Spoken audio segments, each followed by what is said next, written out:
One of the challenges we're facing right now is healthcare reform. It's major in Washington right now. What steps are you taking to educate yourself on the current healthcare bill? Well, first, I'm against a public healthcare bill. Number one, they're doing it in secrecy. What little we know about it is that it's going to cost us a lot of money and perhaps bankrupt the country. They're threatening to throw us in jail if we don't buy their health care. They're going to end up rationing it to make sure there's enough available for everybody. They're going to choose what procedures we can have, what doctors we can see. They're going to decide when you're too old to receive care. I think public health care is nothing more than domestic terrorism. And I think those that are perpetrating this fraud on America are terrorists. So I am totally against further expansion of public health care in the way it's being shaped. The Republican Party is often referred to as the party of no.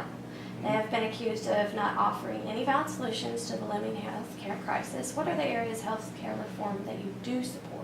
Well, they've actually offered a lot of solutions. They've talked about state tort reform, insurance available across state lines, so there's more competition. This competition will bring down cost. We have to solve the right problem. The problem the Washington Democrats are trying to solve is one of access. We don't have an access problem. Healthcare is available to 95% of the people that want it. We don't have a quality problem.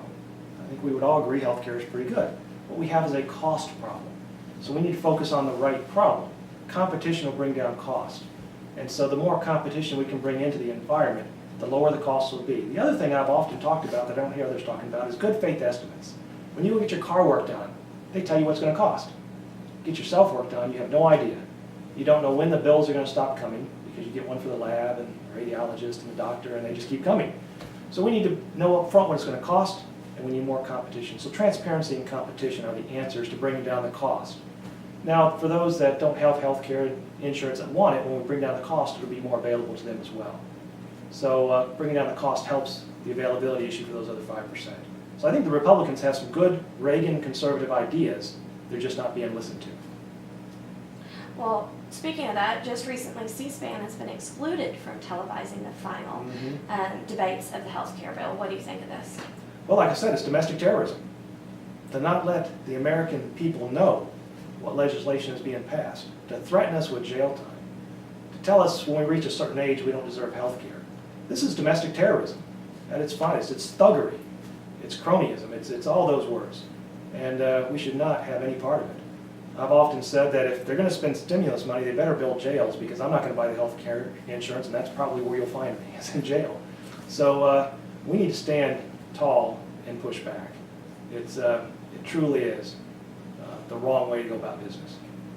I know that you are pro-life, so are you a supporter of the Stupak Amendment? Well, I haven't looked at that amendment real closely. I'm not for giving abortion back to the states. I'm for protecting life at all levels of the government. So there are areas of the Stupak Amendment that would probably give me a little bit of concern. But I haven't had a chance to read it in depth, so I wouldn't want to. It refers to federal money that is that will be provided for abortions for women. I think that and a lot of other things, but I'm totally against federal money for abortions. The government should not be in the business of encouraging death.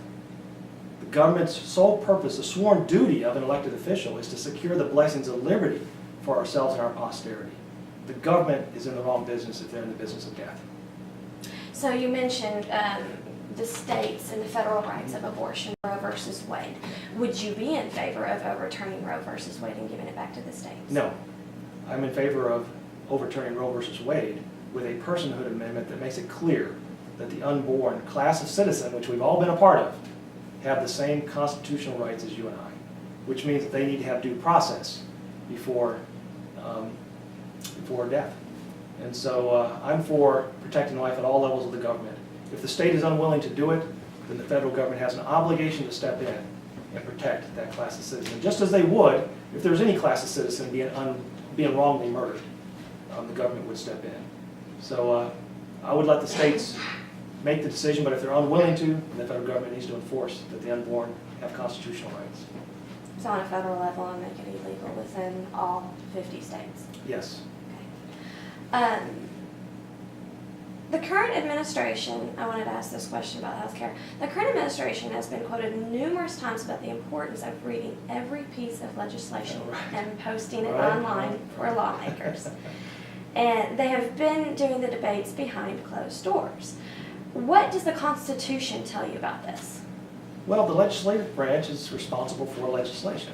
There's no requirement in the Constitution that says they have to review each piece of legislation with us, but it's implied in the fact that we elect them to Washington to serve us. So we elect Washington officials, we give them a certain amount of trust, and they run on a platform of here's what they stand for, and we trust that that's what they're going to go and support. Unfortunately, they've lost our trust, and they violated our trust, and they're doing things that we simply disagree with, and doing things that they didn't say they were going to do. They actually are doing the opposite of what they said. So, again, the sworn duty of elected officials is to serve us, to protect us, defend the Constitution. And I think with all of this mysterious behind-the-doors legislation, they're not being honest with the American citizens. And so we need to change that. If you were elected to represent Kentucky, because as a Republican, Republicans have also been accused of framing bills behind closed doors. Sure. Would that be something that you could take on your own party?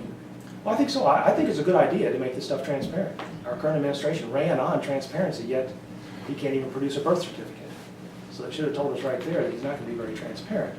But transparency is good in business. You have to have information and make good informed decisions and have an honest debate. So I believe we ought to have a way to allow the American citizens to see legislation before it's passed with a reasonable amount of time to comprehend it and understand it. So this pushing stuff through at the last minute, although I don't think it's unconstitutional, there's nothing in the Constitution that says you and I have to see it 48 hours in advance. It's just not in there. It's still not the right way, and it violates our trust that we have in elected officials.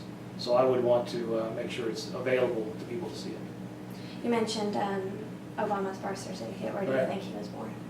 I have no idea. That's the point. We ought to know, because it's a constitutional issue. Either we're going to stand on the Constitution or we're not. There's no middle ground. And the Constitution is very clear. You need to be a natural-born citizen. So he should prove that. He should demonstrate that. And we should demand that. Otherwise, we're not defending the Constitution. And so while there's some that says, well, forget that issue, it's not politically worthwhile, it totally misses the point. We should always defend the Constitution.